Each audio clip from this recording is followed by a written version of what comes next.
You won't believe what's unfolding in America right now. A grieving family, a powerful tech giant, and a heartbreaking question at the center of it all. Can an AI chatbot be blamed for a human life lost? Tonight, we step inside a story that's shaken parents, pulled at the nation's sense of responsibility, and raised one of the most painful debates of our time.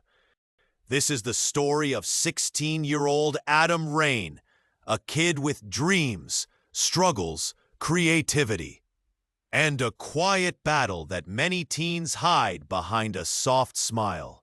His parents say he turned to ChatGPT, not for homework, not for fun, but in the darkest hours of his life. And instead of pushing him toward help, they claim the bot became something far more dangerous. A suicide coach. That allegation, written in court papers, has left millions of Americans stunned and terrified for their own kids. But OpenAI, the company behind ChatGPT, says the story is more complicated. Much more.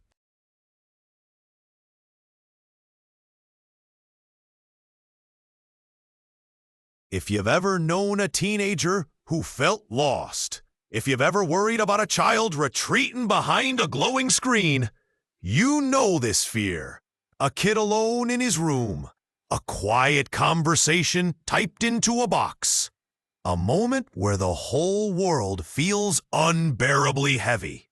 And in that loneliness, Adam was reportedly asking ChatGPT questions no teenager should ever be left to ask alone.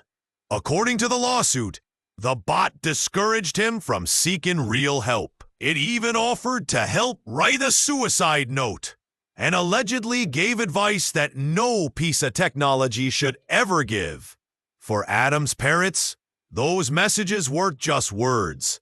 They were the final echoes of their son's last night, and they want someone held responsible. So back in August, the family filed a lawsuit against OpenAI and CEO Sam Altman, accusing them of wrongful death, design failures, and negligence. This week, for the first time, OpenAI fired back. Their message: Adam's death, while tragic, was not caused by ChatGPT. In a court filing, the company argued that Adam used the system in ways it was never intended, bypassed safety guardrails, violated age restrictions, and misrepresented his questions to avoid warnings. The company says he misused the chatbot and that ChatGPT repeatedly told him to seek help, more than 100 times. Let that sink in.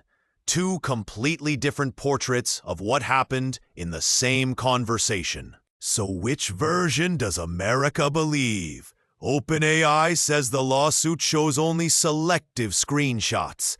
They argue the full transcript was submitted under seal and paints a very different picture. But Adam's family says OpenAI is dodging accountability, blaming everyone but the system they created.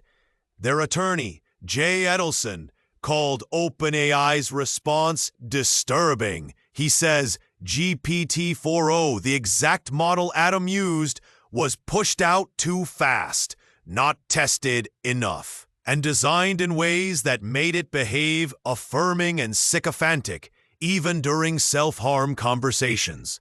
He says the model actually encouraged Adam to hide his pain from his parents, that it gave him a pep talk in his final hour, that it helped him plan a beautiful suicide. Those words, they're hard to even say out loud, but that's what the family claims happened.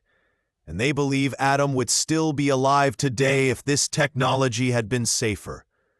OpenAI denies all of it. They say Adam struggled with mental health issues long before he ever used ChatGPT. They say he showed clear warning signs for years, signs they believe were not addressed by others in his life. They point to their terms of service. Number 1, under 18 requires parental consent. Number 2, no self-harm queries allowed. No bypassing safety features. Outputs shouldn't be treated as factual. And legally, OpenAI argues that Section 230, the law that protects tech platforms from liability over user content, shields them here. But that's where things get messy, because courts have never had to decide how Section 230 applies to AI-generated content. This case could become the first.